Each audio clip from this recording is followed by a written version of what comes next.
status can make the daily business of living even more complicated. The activist organization Health and Medicine Policy Research Group has started a campaign for aging inequity called Illinois Aging Together. The campaign aims to develop a strategic action plan for aging in Illinois. Joining us now with more are Sandy Pastor, the Health and Aging Policy Organizer for the Health and Medicine Policy Research Group, and State Representative Barbara Hernandez, whose Western District includes Aurora. Thank you to both of you for joining us here on Latino Voices. Thanks for having me. Thank you. Well, Sandy, we'll start with you. Your group says they're hoping to reframe how we think of aging. What does that mean?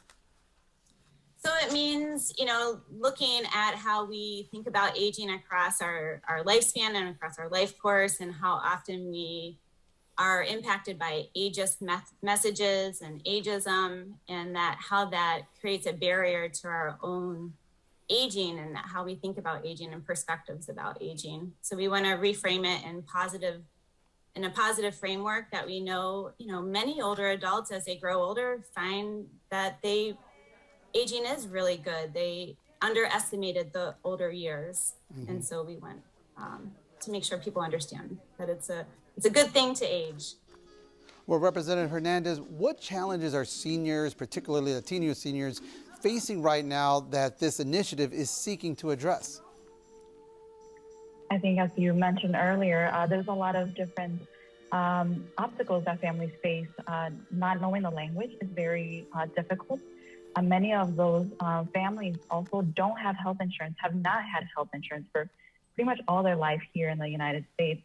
So it's very hard for them to even try to get medications, to find services, resources, or even know what's available to them when it comes to their health concerns. And that's why we were able to pass a bill inside the state budget that allows undocumented families from 55 and over to receive Medicaid. And now, for the first time ever, families are actually receiving health care. Wow. Sandy Pastor, does where you live, urban versus rural, make a difference in what you experience as you age? Yes and no. We found that in the urban areas, in the rural areas, there's some of the same things that are coming up, like transportation, healthcare issues, access to nutrition, grocery stores, and all kinds of things that improve quality of life.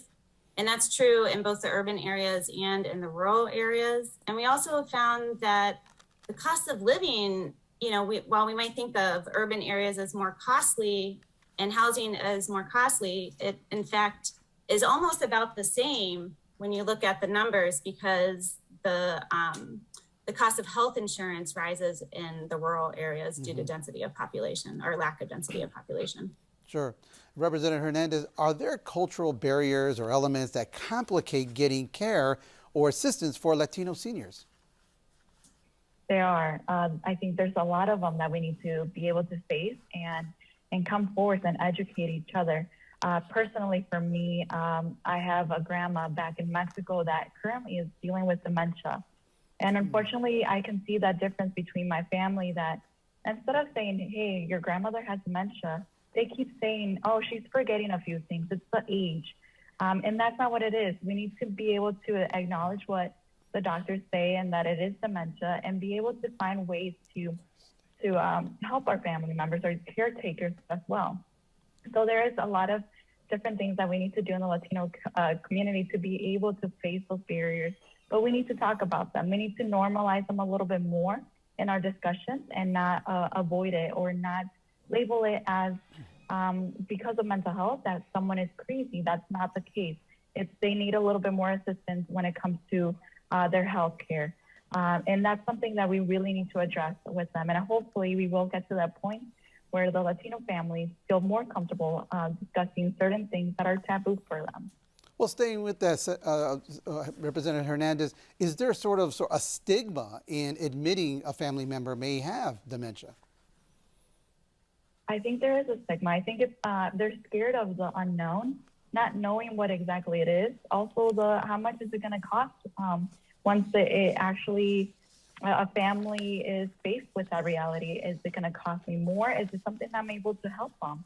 As you probably heard earlier, it was just a lot of transportation, medication, not knowing what they can do with the resources they have. And there's still a lot more families that don't have health care. There's just a few of them. But we hope to create more policies that can help the Latino families and the minority families in the state of Illinois.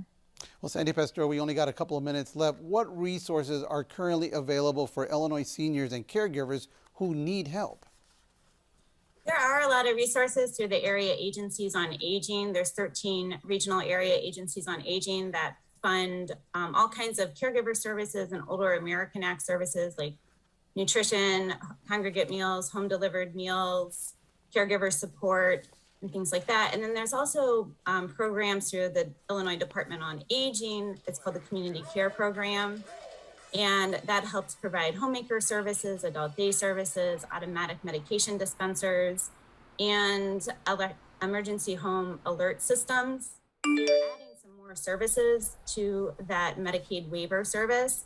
The problem is, while we did pass a legislation supporting Medicaid for immigrants last year, what is not covered is the CCP program. So these home and community-based services that are Medicaid waiver services are not available to everyone, and they're means tested. Well, our thanks to Sandy Pastor and State Representative Barbara Hernandez. Up next,